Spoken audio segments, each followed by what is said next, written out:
I say infection was one of the risk factors for premature birth?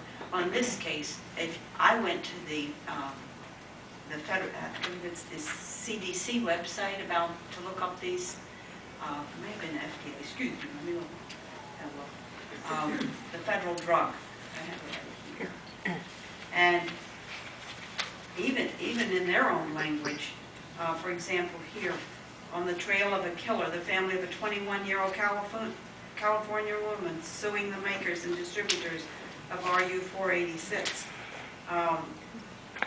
What they often find is the septic shock problem, the bacterial problem there. And I believe this is the CDC website that I looked this up. It's very extensive about the dangers of medical abortion. So when they let that fly over my head the first time, when I go back this year, I'm more informed. I'll be able, question. That's when I started this event today. I said, you're going to learn to question what you hear. If it doesn't make sense, it probably isn't true. And they're very convincing because you probably feel you're new at this. Maybe they've got all the answers.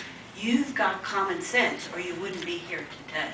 But it doesn't make sense, and it doesn't,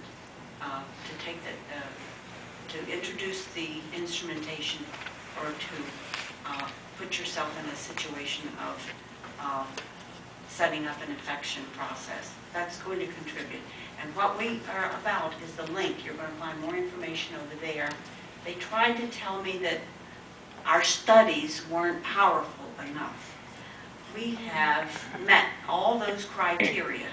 We have 2 meta-analysis studies, and that meets the criteria for being sound, legitimate research that Dr. Calhoun and Brent Rooney have collaborated with.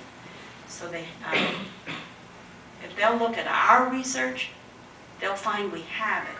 The problem is their side doesn't have any research to disprove us.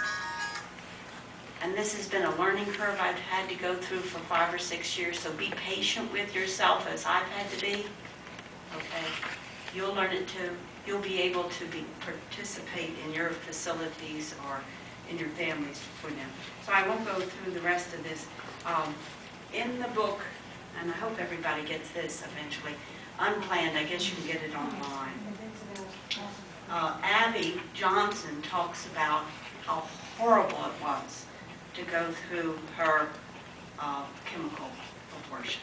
So not only do we have the websites with the testimony about the women who have had the surgical abortions, but we have now Abby who has come from the Planned Parenthood to our side, and sadly she talks about her awful experience in private, where she nearly bled to death.